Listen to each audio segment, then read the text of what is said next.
बोलो भगवान श्री राम की जय। जय गिरनारी। जय गिरनारी।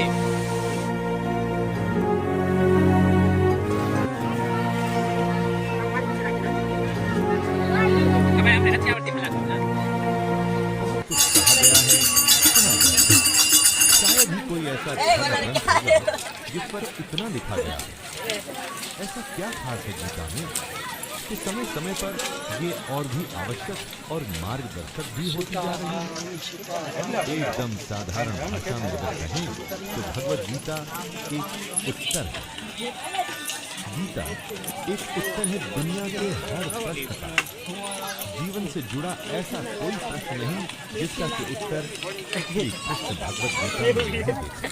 हमारे मन मस्तिष्क में कोई भी शंका, परेशानी, चिंता, किसी भी तरह का आवेग, किसी भी तरह की दुविधा, दुनिया के हर धर्म संकट, हर डायलेमा का उत्तर है गीता। भगवद गीता में 18 अध्याय हैं और हर अध्याय में वेदों और उपनिषदों का सार है। अरे भाई, इसे आप वेद या उपनिषद समझ करके डरिएगा मत। ये मत सोचिए कि ये हमारी और आपकी समझ से दूर है। इसके हर अध्याय, हर श्लोक में आप अपने आशा गानु कराए रखे तो ये क्योंकि अर्जुन की हर शंका, हर डर, हर समस्या वैसे देखा जाए तो हमारी ही परेशानी, और हर परेशानी का हल बता रहे हैं श्री कृष्ण। कृष्ण को सिर्फ अर्जुन का सारथी मत मानिए, उन्हें अपने जीवन का सारथी भी मानिए। उनके कहे अनुसार अगर हम और आप चलेंगे तो मैं दावे के साथ कहता हूं कि हम सारी परेशानियों को आसानी से पार कर जाएंगे। ज्ञान या धर्म या ग्रंथ की बड़ी बड़ी बातें मेरे साथ नहीं होगी दोस्तों। यहाँ पर जीवन की प्रैक्टिकल सच्चाइयों और प्रैक्टिकल प्रॉब्लम्स की बात की जाएगी। तो आइए भारती आपको ले चलता हूँ भगवद गीता के ना 5 मोर से आज पूछो कंडिया भाई से ज्ञानी ज्ञान से की मतलब नहीं 5 भगवान से खाली कपे वाली कहीं तरन तरन तो जय गिरनारी। जय गिरनारी। अर्जुन विषाद योग आया क्या धरो होती है।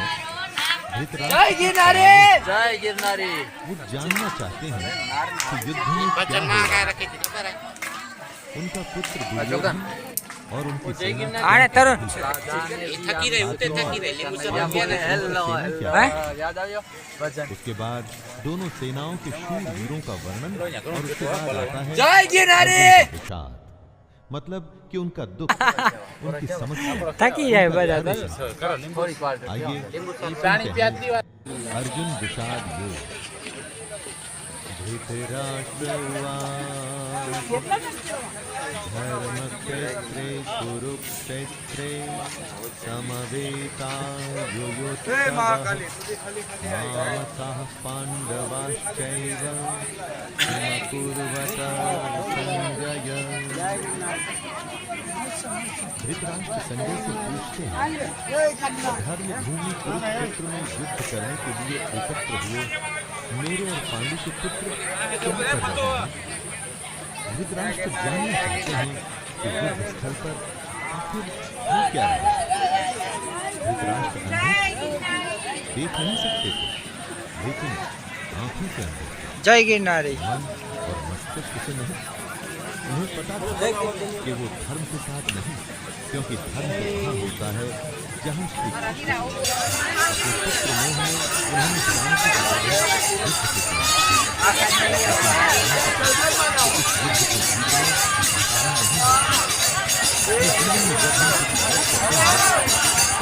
और जमवानो कैंप આવી ગયો છે।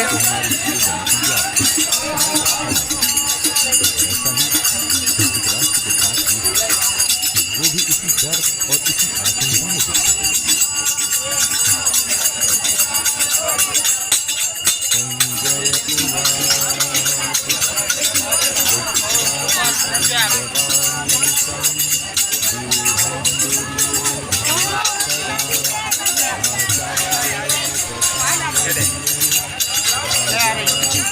मुझे तो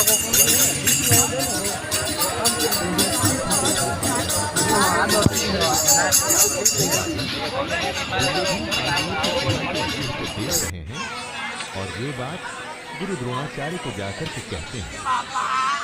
संजय को दिव्य दृष्टि प्राप्त हुई थी, तो युद्ध से दूर होते हुए भी युद्ध को देख सकते थे।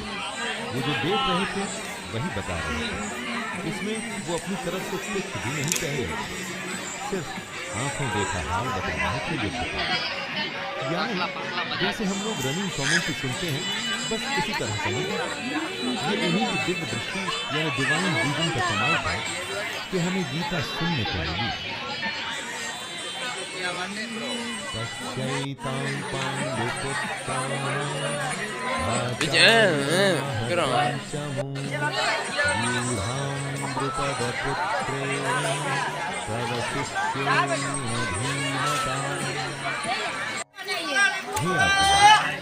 द्रुपद पुत्र धृष्टद्युम्न आपका ही बुद्धिमान शिष्य है।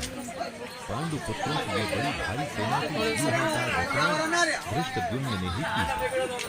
व्यूहाकार रचना का मतलब हुआ कि किस विशेष तरीके से सेना के योद्धा खड़े हैं।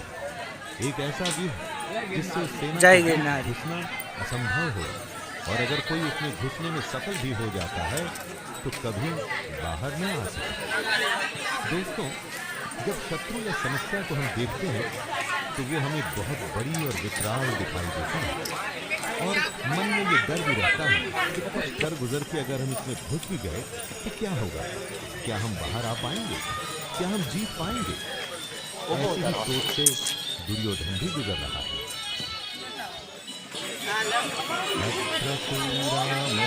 पप्पा है मेरी याद करके और दिल तोड़ के हाथ दियो मेरा। पप्पा है मेरी और दिल तोड़ के।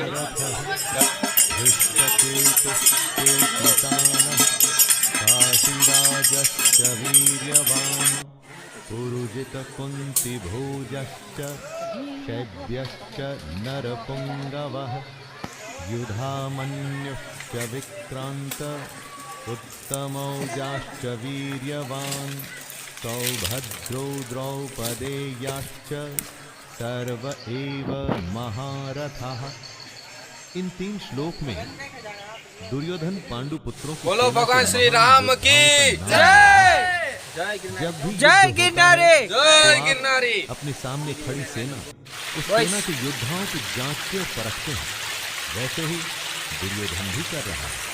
दुर्योधन द्रोणाचार्य से कहता है, बड़े बड़े धनुषों वाले तथा युद्ध में भीम और अर्जुन के समान शूरवीर सात्यकी और विराट तथा महारथी राजा द्रुपद, धृष्टकेतु और चेकितान तथा बलवान काशीराज, पुरुजित, कुंतीभोज और मनुष्यों में श्रेष्ठ शैब्य, पराक्रमी युधामन्यु तथा बलवान उत्तमौजा, सुभद्रा पुत्र अभिमन्यु एवं द्रौपदी के 5 पुत्र, ये सभी महारथी हैं।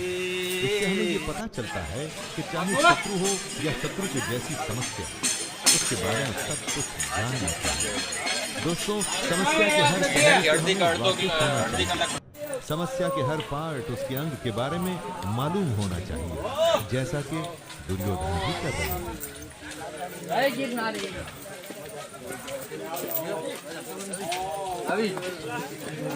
अस्माकं तु विशिष्टाये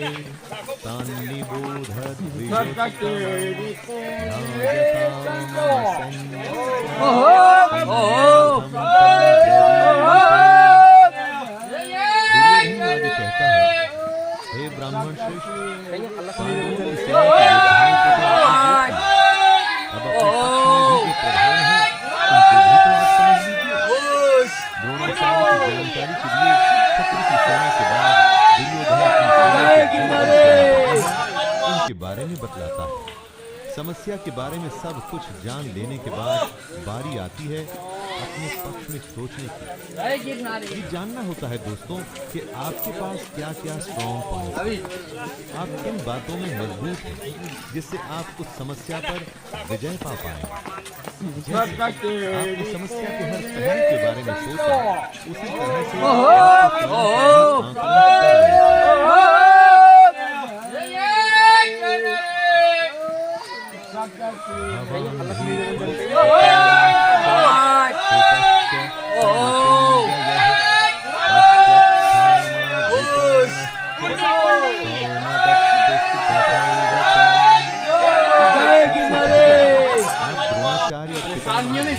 तथा कर्म और संग्राम विजयी कृपाचार्य मामूली तथा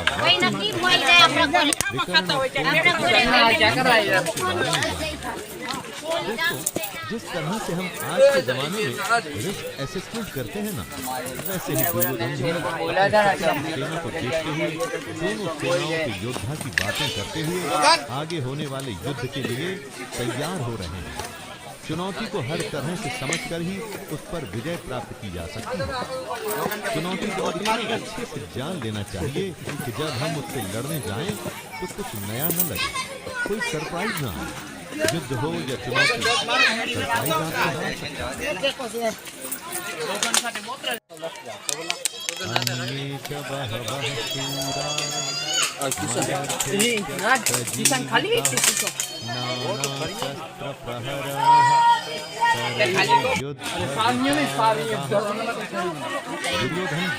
मामूली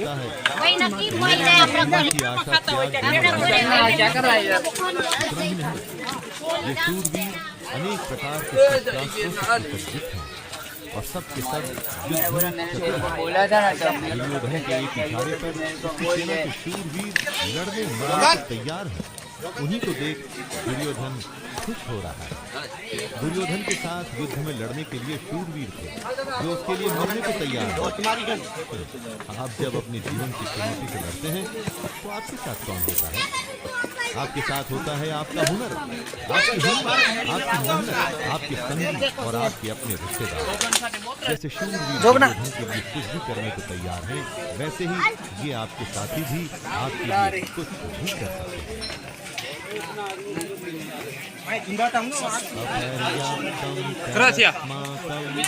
बलं भीष्माभिरक्षितं पर्याप्तं त्रिदमेतेषां बलं भीष्माभिरक्षितं। दुर्योधन आगे कहता है कि भीष्म पितामह द्वारा रक्षित उनकी सेना सब प्रकार से अजेय और वहीं शत्रु की सेना भीम द्वारा रक्षित है। दुर्योधन कहना चाहते हैं कि भीम की सेना को वो आसानी से जीत सकते हैं। दुर्योधन यहाँ घमंड दिखा रहा है जो आपको बिल्कुल भी नहीं करना है, कभी नहीं। क्योंकि अगर दुर्योधन जानता कि वो हरा देगा तो फिर युद्ध ही क्यों करता? दूसरे को हराना पड़ता। अगर चुनौती या समस्या को देखकर हमें लगता है कि हम जीत जाएंगे तो विश्वास या आत्मविश्वास तो हो सकता है, लेकिन घमंड नहीं। क्योंकि अगर घमंड हुआ तो वो आपके हारने की शुरुआत है। अयनेषु च सर्वेषु यथा भागमवस्थितः भीष्ममेवाभिरक्षन्तु भवन्तः सर्व एव हि। दोनों सेनाओं के इस तरह के वर्णन से दुर्योधन अपनी इस बात तक पहुंचना चाहता है और वो ये कि हर किसी को अपने अपने मोर्चों पर अपनी अपनी जगह रहते हुए निःसंदेह भीष्म पितामह की रक्षा करेंगे। कहने का मतलब आप होने वाले युद्ध में सबसे पहले अच्छी रक्षा करते हैं वो आपके लिए युद्ध के लिए और उनके बचे रहने का कि आप युद्ध हार नहीं सकते। अपनी सबसे बहुमूल्य चीज को तब तक बचाना चाहिए जब तक कि आप युद्ध पर विजय प्राप्त न करें।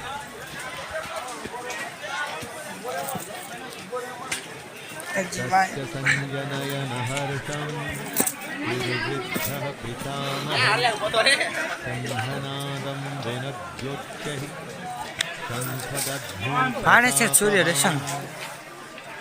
शंख उद्घोषणा होती है होने वाले युद्ध में सबसे बड़े प्रतापी पितामह भीष्म ने उच्च स्वर में सिंह की दहाड़ के समान गरज कर ऐसा शंख बजाया कि दुर्योधन के हृदय में हर्ष उत्पन्न हो गया। युद्ध जीतने के लिए अपने माहौल बनाने खुद को दिलासा देना पड़ता है कि हम युद्ध जीतने में सक्षम हैं। ऐसा ही पितामह भीष्म ने किया और ऐसा ही हमें भी करना चाहिए। હાલો રાકેશભાઈ હાલ હાલ કોણ છે લાકડા ભાંગોમાં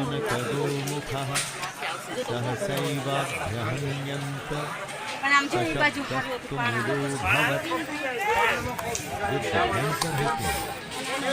और ये इतिहास में आज तक के सबसे भयंकर युद्ध का आरंभ था।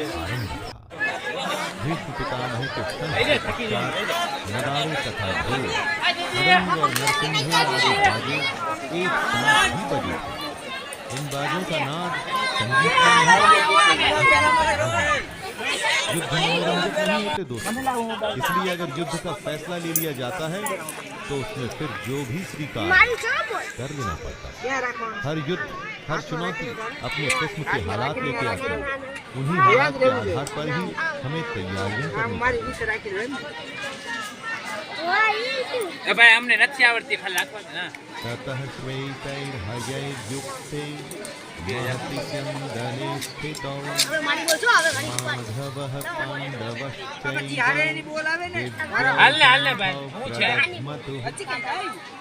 अब बारी थी पांडु पुत्रों की।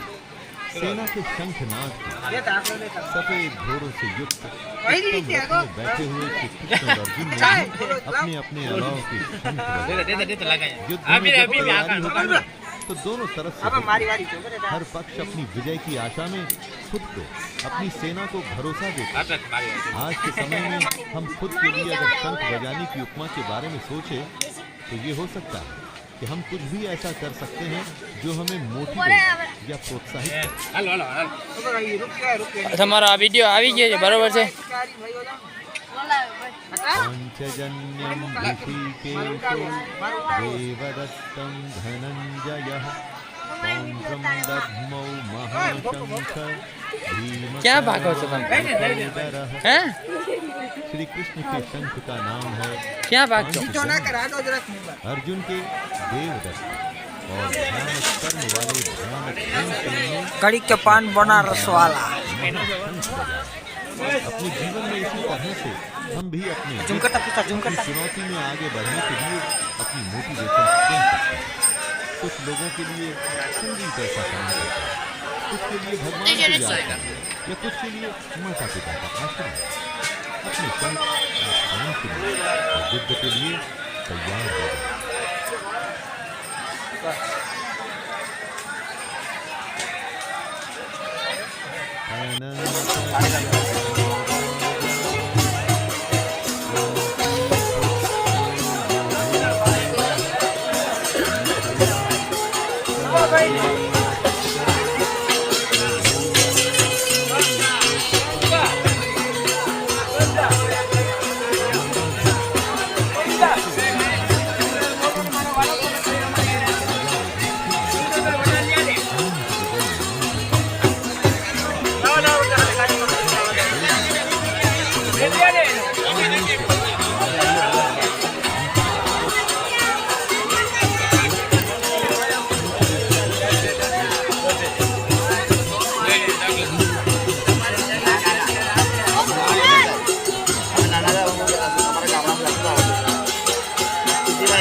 ओए आतंकवादी हेलो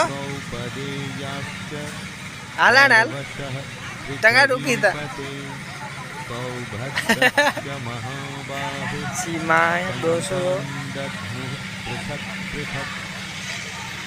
हर शंख की अलग ध्वनि, अपना एक अलग अस्तित्व। युद्ध का हर योद्धा अपनी उपस्थिति दर्ज कर रहा है। श्रेष्ठ धनुष वाले काशीराज और महारथी शिखंडी एवं दृष्टद्युम्न तथा राजा विराट और अजय सात्यकी, राजा द्रुपद एवं द्रौपदी भुजा वाले सुभद्रा पुत्र अभिमन्यु संजय धृतराष्ट्र को बताते हैं कि हे राजन, सब ने अपनी ओर से अलग अलग शंख बजाए। दोस्तों, महाभारत का युद्ध ऐसा था जिसमें हर बड़े से बड़े योद्धा भाग ले रहा था। ऐसे विरले मौके को कोई कैसे छोड़ सकता था। हमारे लिए ध्यान देने की बात यह है कि सच्चा योद्धा तो वही है जो युद्ध के लिए तत्पर रहे। युद्ध को आप जीवन माने, चुनौती माने, जो भी माने, लेकिन उसके लिए हमेशा तैयार रहे। इसलिए हर योद्धा शंख बजा बजा के सबको अपने होने का आभास करवा रहा है। सघोषो धार्तराष्ट्राणां हृदयानि व्यदारयत् नभश्च पृथिवीं चैव तुमुलो व्यनुनादयन्। युद्ध से पहले जैसे आप शत्रु को अपनी शक्ति दिखा के डराने का प्रयास करते हैं, वैसे ही यहाँ भी हो रहा है। संजय कहते हैं कि इस भयानक शब्द ने आकाश और पृथ्वी को भी गूंजाते हुए धार्त राष्ट्रों के अर्थात आपके पक्ष वालों के हृदय विदीर्ण कर दिए। जब आप हुंकार भरते हैं, वॉर क्राई देते हैं, तो बड़े से बड़े शत्रु को भी डर लगता है।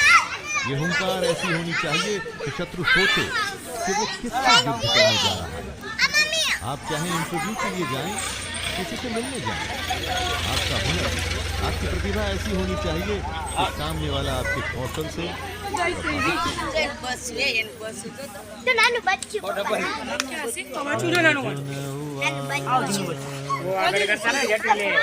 अथ व्यवस्थितान् दृष्ट्वा धार्तराष्ट्रान् कपिध्वजः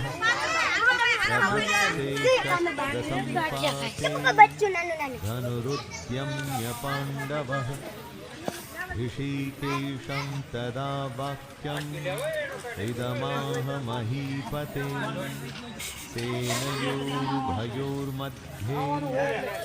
रथं स्थापयमेच्युत।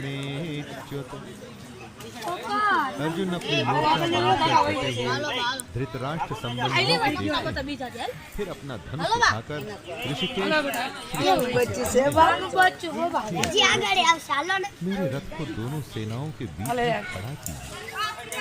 अच्युत अर्थात जो अपने स्थान से हटता नहीं, जिसका नाश नहीं हो सकता। श्री कृष्ण का एक नाम अच्युत है और अर्जुन अपने साथी से दोनों सेनाओं के बीच में जाने को कह रहे हैं। अर्जुन ने श्री कृष्ण को इसलिए चुना था कि वो जानता था कि जब साक्षात भगवान उसके साथ हैं तो मतलब धर्म उसके साथ है। जिसके साथ धर्म होता है वो कभी हार नहीं सकता।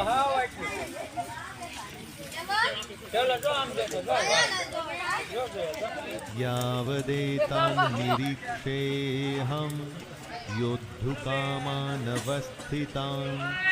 कैर्मया सह योद्धव्यम् अस्मिन् रणसमुद्यमे। आज के जीवन का ये सबसे बड़ा ज्ञान है। युद्ध कोई भी हो सकता है, किसी भी प्रकार का, पर्सनल या बिजनेस से जुड़ा हुआ, लेकिन दोनों पक्षों के बीच में जाकर आप युद्ध की सही अवस्था के बारे में जान सकते हैं। अर्जुन श्री कृष्ण से कहते हैं कि हे कृष्ण, जब तक मैं युद्ध क्षेत्र में डटे हुए युद्ध के अभिलाषी इन विपक्षी योद्धाओं को भली प्रकार देख न लूं कि इस युद्ध रूपी व्यापार में मुझे किन किन के साथ युद्ध करना योग्य है, तब तक इस रथ को यहीं खड़ा रखना। हमें भी दोस्तों, जी हाँ, हमें भी इसी तरह अपनी समस्या के बीच में खड़े हो उसे भली भांति देखना और परखना चाहिए और तभी निर्णय लेना चाहिए।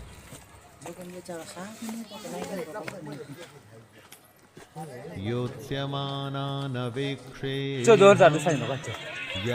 અહીંયા તો માથા જ ના રખતા ખાલી धार्तराष्ट्रस्य ऊकरो हरदा होडे युद्धे हरदा। अर्जुन दुर्योधन को दुर्बुद्धि बता रहे हैं, क्योंकि दुर्योधन के हट के चलते हुए ही ये युद्ध हुआ। दुर्योधन का साथ देने जितने भी राजा आए हैं, उन्हें अर्जुन युद्ध स्थल के बीच में खड़े होकर के देखना चाहते हैं। दोस्तों, ये जरूरी नहीं कि आपका शत्रु सही हो सकता है उसने गलत तरीका अपना करके आपको युद्ध में उलझाना चाहा हो, जैसा कि महाभारत में भी हुआ। युद्ध तो करना ही पड़ता है और वो तभी करना चाहिए जब आप अपने शत्रु को अच्छे से देख परख चुके, जान चुके हैं। से दोनों सेनाओं के बीच में रथ को ले जाने के लिए આગળ અસી ઉતે જ નજર રાખીને અસી અડધી કલાક કે બઠાઈ વિષ્ણુ ભગવાન દી તને તાકાત ના નહીં પછી કાલા ને એફોન ઉતારી તો મૂકી જ આપના ને અલગ થીવા ના ના મોરવા કી મોરવો ઈ વાસ રહી ગઈ છે આ પૂરો ખાઈને ચાતો જો આઈ કે આતા તા આઈ કે મોર કો લખું આવ તે ગની ને ખબર નહીં મતલબ ભાઈ બનાવના ને તકો અને કરો આઈ બોય મોર પૂછી વિના કોઈ ઇનામ દઈ દીનો બચા कितने दुखे तो कितने ટુકરો फिल्म को ना कितने गोठण जो वासे दुखे तो संजय अपना तुझे अर्धा बच्चा की ना यो भाई पा नॉर्मल ही पानी तुझे कितने दुखे थे વાગે રજી तुझा वागेरिस पे को ચાલુ બધે દેખાડે દુખે કે રોબોટ થોડા આયો કે सामने तथा रोबोट है यो संपूर्ण साइकिल राजाओं के के ना। सामने रथ को खड़ा करके इस એડા प्रकार બધા પાવર કઈ દાવ તાકડી પટ્ટી સડી ના તે સમજુ કે વાકેરી છે અરે વાગે औरों को देख अर्जुन का ही नाम है दोस्तों। कौन कहता है देवा उस अर्जुन का नाम है जो शंका में बस नहीं करो। गिरने ही वाला है। પાણી પાણી पार्थ हम सब भी हो सकते आपला पाछो राखी दे हैं। और अगर हम अपने आप को शंका में की गिरा ना पाते हैं, इनमें तो मदद करने के लिए कृष्ण भी दूर नहीं होते और ना ही उनकी गीता दूर होती। गोठण वासे વધારે દુખે તો ઓછો બચા હલો आते उगदा था पानी पीजा आते जे दिखरे वो બાજુ મે જા अंदर जो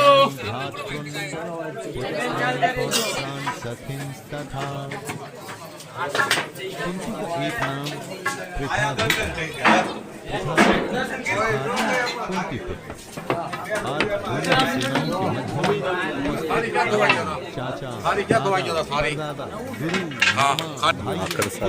पोतों को देख रहे हैं। महाभारत को इसीलिए तो धर्म युद्ध कहा गया।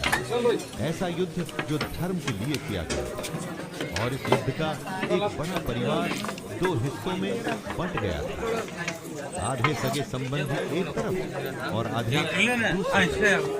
हर किसी को फैसला करना था कि वो युद्ध में किसका साथ देना चाहता है, दुर्योधन का या अर्जुन का। મને નથી ને શૂટિંગ કરવા અને કોઈ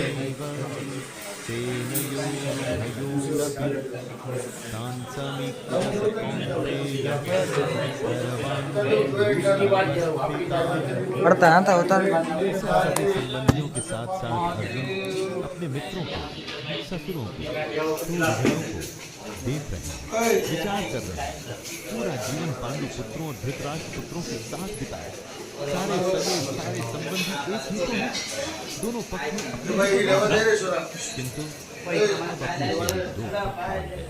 उसमें से एक पक्ष शत्रु का, लेकिन अब युद्ध में वो उसके शत्रु के साथ चालू है कानू कब तो हां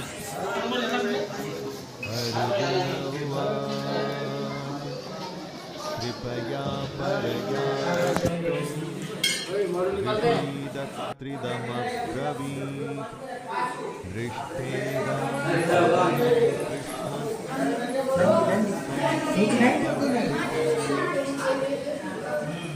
अपने करीबी एकदम अपने अर्जुन के सामने खड़े थे, लेकिन शत्रु पक्ष में उन उपस्थित संपूर्ण बंधुओं को देखकर उनके पुत्र अर्जुन अत्यंत करुणा से युक्त होकर शोक करते हुए श्री कृष्ण से कह रहे हैं। यही की शुरुआत होती है, आरंभ होता तो गाल कही तो कन्न में नहीं जावे भाई हेलो पूरा भाई क्या ऐसी रचना करनी पड़ी जो हमेशा हर किसी को सही राह पर चलने के लिए प्रेरित करती है।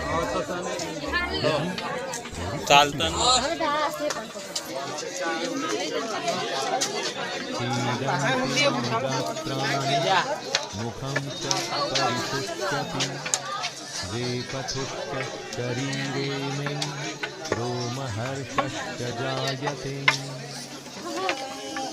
युद्ध की बात करना आसान होता है, युद्ध करना ऐसा ही अर्जुन के साथ, ऐसा ही दोस्तों हम सबके साथ होता है। ऐसी ही शंका का सॉल्यूशन भगवद गीता से श्री कृष्ण के द्वारा हमें मिलता है। देखिए अर्जुन कहते हैं युद्ध क्षेत्र में स्वजन समुदाय